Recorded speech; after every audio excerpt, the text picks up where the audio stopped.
আমাকে একটু সহযোগিতা করবা, আর যা যা লাগবে এগুলা সব আমি নিজস্ব অর্থায়নে সব কিছু আমি এনে দিব, তোমরা শুধু একটু বহন করে নিয়ে আসবা। বাদশাহ যুলকারনাইন দুই পাহাড়ের মাঝখানে একটা প্রাচীর দিয়ে দিলেন।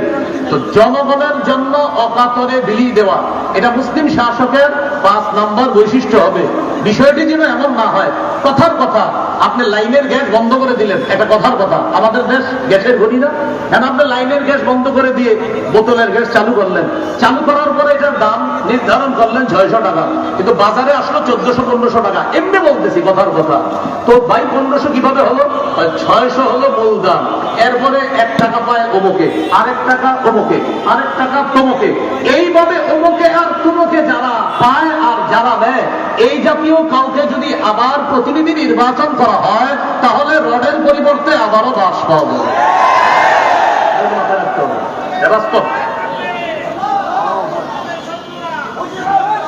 কথাগুলো বুঝতেছেন তো?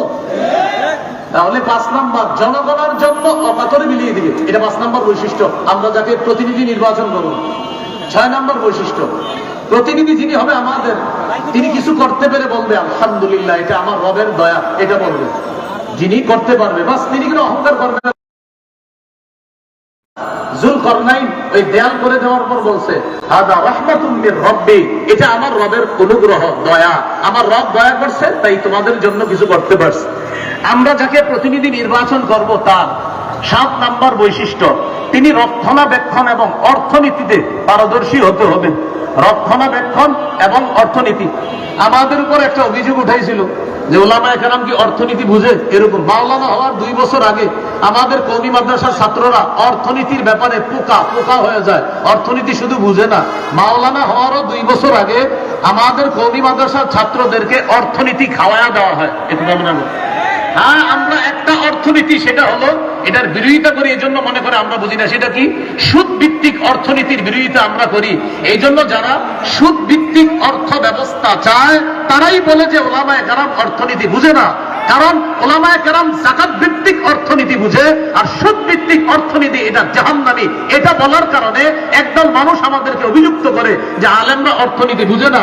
আসলে বিষয়টা এমন না, আলেমরা অর্থনীতি শুধু বুঝে না, উলামায়ে কেরাম অর্থনীতি পড়ানোর যোগ্যতা রাখে। এই কথাটা 7 নম্বর, রক্ষণাবেক্ষণ এবং অর্থনীতিতে পারদর্শী। ইউসুফ আলাইহিস সালামের ব্যাপারে সূরা ইউসুফের 55 নম্বর আয়াত, ইউসুফ নবী যখন দেখলেন যে এই দেশে যদি খাদ্য ভান্ডারের দায়িত্ব আমি না নিই তাহলে জালেমরা খাবার শেষ করে ফেলবে, ইউসুফ নবী নিজেই দায়িত্ব চেয়ে নিলেন। ইজআলনি আলা খাজাইনিল আরদ, আমাকে খাদ্য ভান্ডারের দায়িত্ব দেন। ইউসুফ নবী বললেন, এখান থেকে একটা বিষয় বুঝে আসে, বুখারীতে আছে লা তাসআলিল ইমারা, দায়িত্ব চেয়ে নিও না। আর কোরআনে দেখলাম আমরা ইউসুফ নবী বলতেছে আমাকে দায়িত্ব দেন, বুখারীতে আছে দায়িত্ব চেয়ে নিও না। আর সূরা ইউসুফের মধ্যে ইউসুফ নবী দায়িত্ব চেয়ে নিচ্ছে। এটার উত্তর হলো, যখন যোগ্য ব্যক্তি দায়িত্বে থাকবে তখন আমার আপনার দায়িত্ব চেয়ে নেওয়া দরকার নাই।